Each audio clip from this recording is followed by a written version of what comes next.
Muy buenas compañeros de juego, bienvenidos a una nueva edición de Fase de Mantenimiento. Hoy estamos en la presencia de una persona que tenía muchísimas ganas de entrevistar. Estamos en la presencia de Kota. Y Reiner Knizia, que se ha pasado por aquí y ha dicho, oye, me gustaría que Kota saliera en el canal. Y oye, que no le puedo decir que no a Knizia, sobre todo porque ha hecho el lama, ¿vale? Entre otras cosas. Kota, nice to meet you. Reiner, are you going to be his voice? Yes, I will speak for him because he is very important and usually doesn't speak to the common people himself. Okay. He wants a translator, and so I will speak for him, but he is the most important boss. He is the inspector, Kota Limur. He has more friends on Facebook than I have. Really? Yes, he has. Yes. Limur Kota is his name, and he is the inspector. Limur Kota es la mascota, es la persona que va a hacer la entrevista y él simplemente va a poner la voz, ¿vale? Así que para que os vayáis a hacer una idea. Y aparte tiene un Facebook que tiene más seguidores que Reiner Knizia. He has more fans on Facebook, but more games also, or? No, Kota does not do the mundane things. He's overseeing everything and has us to work. Dice que de momento no tiene tantos juegos como tiene él, que simplemente de momento tiene más seguidores. Okay, so the first question. You have always been called Dr. Reiner Knizia, doctor. What kind of doctor are you? Mathematics, maths doctor, but what was your thesis about? I'm a mathematician and I have worked on quite a number of different fields, but my thesis was about integration theory. You know, when you calculate, for example, areas, it's an integral. And the question is, how difficult an area can you actually calculate in size? So if the area jumps up and down 20 times, you can still calculate it. If it jumps up in an infinite number of times, can you still calculate it? Sure. And so my thesis actually proved exactly which areas you can measure and which areas you cannot measure. So the most general integral ever is my thesis. Now I've lost everybody, but he has asked me. Mine too. Me too. Ok, o sea, dice que su tesis, le he preguntado acerca de su tesis, que todo el mundo lo conoce como doctor, que cuál es la tesis por la que es famoso, porque se le llama doctor, y me ha comentado que es de teoría de la integración, y hasta ahí puedo leer, porque no he entendido absolutamente nada más, así que os dedicáis a ver los subtítulos, porque no me he enterado de nada. So we can talk about the Fermat theorem, for instance. Yeah. Kota is currently working on the Riemann equation, Riemann conjecture, but he hasn't quite solved it yet. Oh my. He will be even more famous once he has done that. Vale, intento hacer el chiste y me ha salido el tiro por la culata. Le he dicho que sí, podíamos hablar del teorema de Fermat y me ha dicho que Kota tiene cálculo avanzado sobre hecho y ha dicho una teoría irreconocible por mí como hombre de I studied liberal arts, I work as a lawyer, so I know nothing about this. So that's what the first question. The second question. You have been here in Andalusia plenty of times. You have been in Córdoba, and this is your first time here in Granada. What did you like the most? I haven't seen very much yet. So far, I like the most the exhibition and the event here, and the fair here, because I'm very impressed. It's a very nice mixture of our board games, which are closest to my heart, but also digital games, and then there is also all the people with the costumes, and it just makes it like a fun fair, and I've seen so many happy faces here. And this is what I so far like most about Granada, but I'll have a few days after the event to look at the different Granadas. You're very clever. Yours idea or Kota's? Kota said if he is only coming if he then can see a little bit of the city. Okay, so great. We had to accommodate him. Le he preguntado que ha estado muchas veces aquí en Andalucía, concretamente en Córdoba y en Granada, qué ciudad de las dos le ha gustado más. Dice que claro, lleva poco tiempo aquí en Granada, no ha visto mucho, que se va a quedar unos días después del evento. Le he preguntado si la idea ha sido suya o ha sido de Kota. Ha dicho un poco que la idea ha sido de Kota, pero bueno, ya sabemos todo de qué va la historia. Y dice que lo que más le ha gustado del evento de aquí, de ficción, Meeplefactory y Granada Gaming Festival, es esa mezcla entre todo lo que es el estilo de los videojuegos, el estilo de los juegos de mesa, que es lo que tiene más cercano al corazón, y ver a tantas caras sonrientes, tantas caras conocidas. Okay, great. So you have designed all of your life more than 700 games, according to Board Game Geek. How do you do for making up new ideas for new games? How do you do it? Are you mind tired or exhausted? No, it is. I mean, I'm fascinated about games. I love games. So, for me, it is not the need to say I can't think of anything new. For me, it's more the curse of the ideas. I have too many ideas, and you know, the idea is only the starting point. That's the easy part. But having so many ideas means there's a lot of work to develop such an idea into a really perfect product. And some of the ideas make it, and some of the ideas don't make it. And understanding which ones will make it and not, that, if you have experience, helps, so that you don't go down the blind alley, but that you follow the right tracks with the right potential games. Le he preguntado que después de 700 juegos, más de 700 juegos que tiene de acuerdo a la BGG aproximadamente, que cómo sigue teniendo nuevas ideas para juegos. Es cierto que él recicla mucha mecánica de juegos, pero sigue teniendo ideas nuevas para juegos. Y dice que para él es una maldición, que él, su mundo, su vida son los juegos de mesa, que es lo que más le gusta, y que es un duro trabajo continuar generando ideas, continuar teniendo ideas para seguir haciendo esos juegos de mesa. If you don't work as a board game designer, what would be your job? That's a very difficult question, because I was a mathematician. I enjoyed lecturing about mathematics and researching in mathematics. I was successful, but it wasn't at the core of my heart. Then I went into the computer industry, went into the banking industry, and I had very responsible jobs there, responsible for £2 billion of new business every year. You meet a lot of important people, you have big opportunities to do big things. But again, it wasn't really in my heart. So I found my heart and my calling in the games, and it would probably be another creative challenge where I can really try to create something new and fulfill my fantasies. I don't think I'm a good painter. I'm certainly not a good singer. I'm not a dancer. So I Really? No.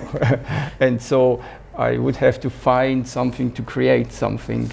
Maybe a builder. My father was an architect, so maybe I would go into building or design Lego structures. You never know, but it's almost a game already. So construction and puzzles or brain games would probably, I'm not allowed to say game, but brain challenges, maybe something there. Would you work as a detective for Detective Kota?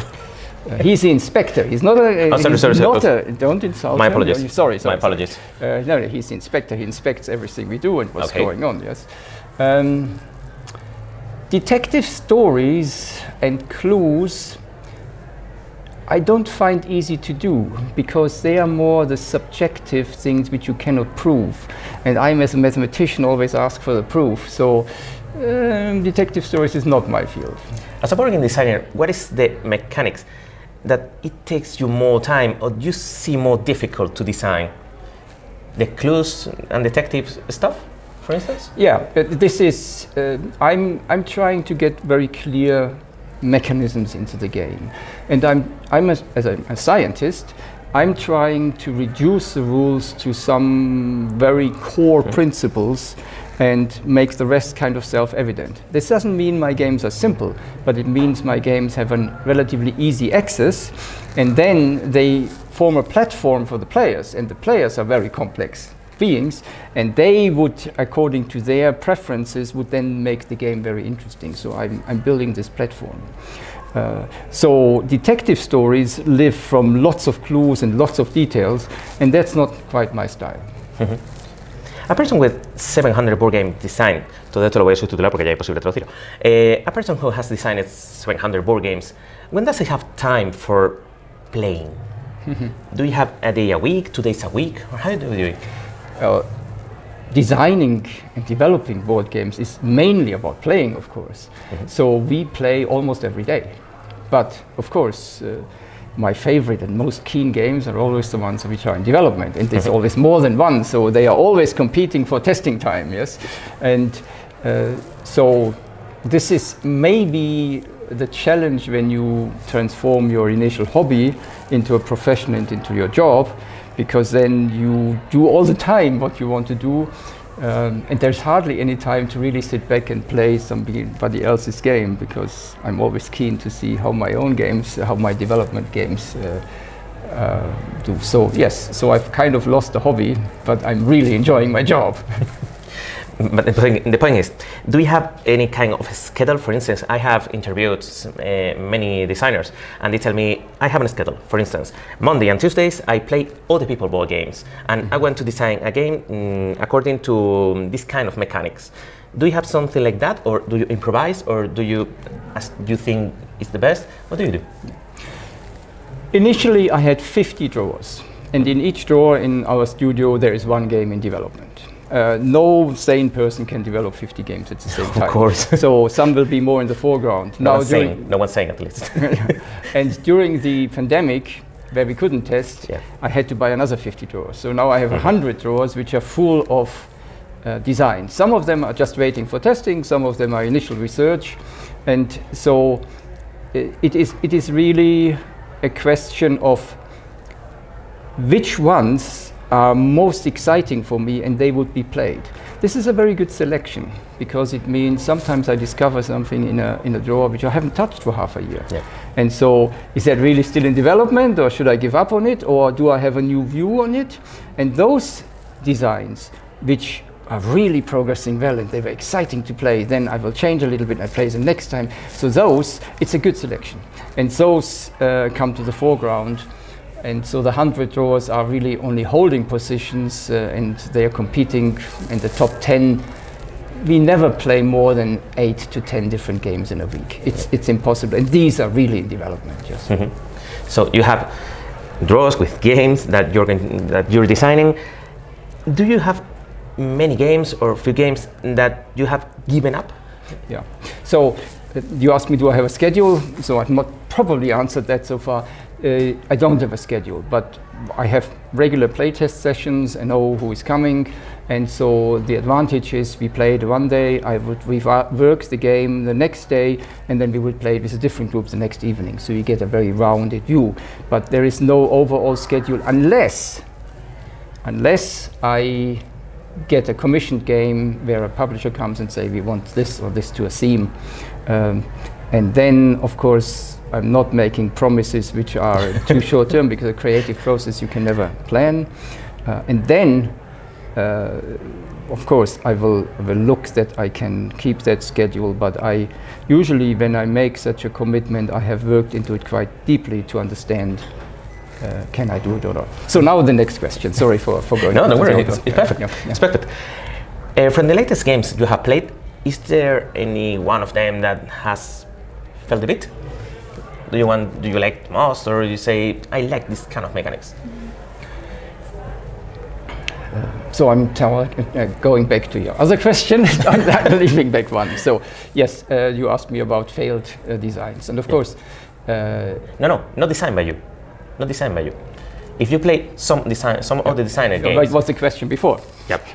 So have my designs failed? Yes, some of them never see the daylight. Yes, so that's but. The challenge is to see that very early and not to put too much effort into that. Yes. So now I'm catching up with your question.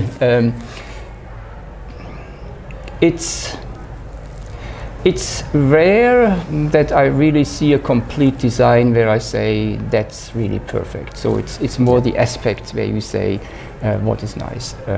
The ganz schön clever. But that's clever, or whatever you call it in English. I found that nice because it has this cascading effect in there, which is in several games and is also in my games, but it is done to perfection, I think. Yes, and that really fascinated me. When I go through the fairs, I sometimes see games and say, oh, this is my style, I could have done that as well. So that motivates me to work harder so that I am the first one.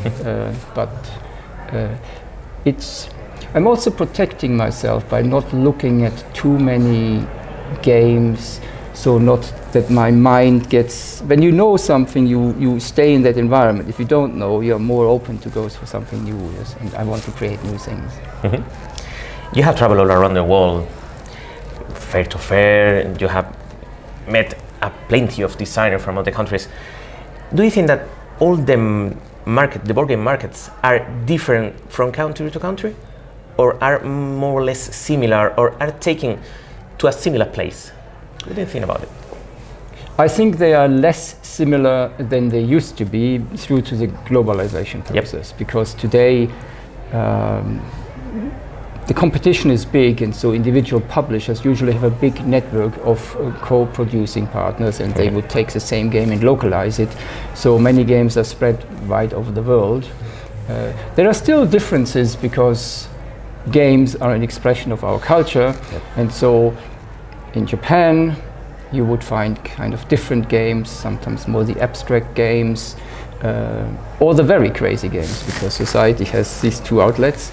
In America, I think the theme still plays a very important role, and the mechanics is not so relevant in Germany, and in Europe it's Euro games which live from the mechanic. So there are differences, and sometimes a publication needs to be adjusted when you bring it to another country. And it's nice, because we don't want everything the same. But it's still so, if you look at the very global companies and they try to make a product which is then good for the whole world, you usually end up with the mathematical smallest denominator, and it gets something which is kind of has lost its character, because it's, if you want to please everybody, you're not pleasing anybody. I know what you mean. Some people say that in Germany, for instance, the audience, the public is changing. They are changing to another kind of board game. They are changing from a Euro-typical board game where you have to get some points and that's it. And they're going to the familiar kind of game. Do you agree with it? What do you mean by familiar type of game? For instance, easy games, easy rules that can take 30 to 45 minutes each game. Do you agree with that point of view? The view is not so straightforward, because we have the small group of highly engaged players and critics who you will find on Board Game Geek, and who you will find as multipliers, who have many voices and have loud voices and influence a lot of the opinion. But if you look at the overall market, they're only a small group. And I have quite a number of games which have never really been recognized very much or discussed very much, but which have sold in the millions. But they are what the gamers would call primitive games. Yes, so they're simple, but this is how you reach the general public. And for me, my motto is bringing enjoyment to the people. So I'm not so interested in the sales figures, but of course, if we sell a lot of people, a lot of games, then we reach a lot of people. And I have learned that particularly games, a mirror of our time, people have a much shorter attention span. Every 2 minutes something is on the iPhone, something is on the smartphone, something happens there. So nobody wants to read half an hour rules. Say, let's play, why don't I need to read? So it's these simple rules, but nevertheless challenging games, and in half an hour you're done and you play it again, you do something else. I think this reaches the wide public. I don't think that has really changed. It is just maybe more recognized now that there is actually the big markets which are not so much sung about, not so much talked about, but where the publishers, if they need to survive and need to make their profits, you need to concentrate a lot on that as well. Great. Could that be the reason, because you haven't designed any heavier, according to, for instance, Porto games or Lacerta games, that you haven't designed some kind of game? Could that be the reason? Yes, that is the reason, because my taste has changed a bit. I'm also a picture of the time, and when I was young, I used to play the very heavy games, and then I designed some of the very heavy classics in the 90s. But I notice it when I play with normal casual players. They don't want to go that deep. They want to have enjoyment with that. So for me, it is more the challenge to present simple games, but which are highly entertaining and bring lots of fun, I think that's the big art. You know, if I make a very complex construction, I will catch some things in there. If you have very little room, for example, one of my big learnings was how do you do a mobile phone game? You have a little screen, you cannot really explain rules, and you have very quick play, you need kind of an intelligence behind it. And these are learning exercises to see everything gets faster, everything gets condensed to little things. And I'm following this, and I think, on the other hand, with the very deep games, we have a lot of hobby designers who do these deep games. But if you really look at the industry, there are very few relevant, bigger publishers who really pick that up. So I don't really see why I need to compete. People sometimes say, well, do we really do a big game again? I don't really need to compete in all aspects. There are lots of good games there. It takes a lot of time, and the outcome is actually questionable on these very, very complex games, because people have different tastes, and people probably also have high expectations towards me. So with the high expectations, you can also disappoint a lot of people. Yes. Of course. It's funny that you have tell the topic. Yeah, if I don't remember bad, in 2012, 2011, more or less, you designed some electronic board games for handies, or? Yeah, I mean, we, together with Ravensburger, one of the market leaders, we try to explore some new technologies. And we started out with a board with conductive ink. So that means when you touch the board, or when a figure is there, you have actually a connection to the electronics, and it knows on which space you stand. And we designed King Arthur there, and some games. These were medium successful because I think the technology was too complicated. And then came our big hit, which was Who Was It? Wer war's? This won the Children's Game of the Year, and it is still our most successful game. It's still, I meet a lot of people, gamers now, adult gamers, who say, I grew up with Wer war's, with Who Was It? And it is essentially an enrichment. It is a natural enrichment looking at our digital world. It's a natural enrichment that we still sit around the table, we still play, because all the challenges come out of this little electronic box with enhanced sound, so you have a better atmosphere actually, but we still sit together and we play together and try to help each other so that we overcome the challenges which come out of this box.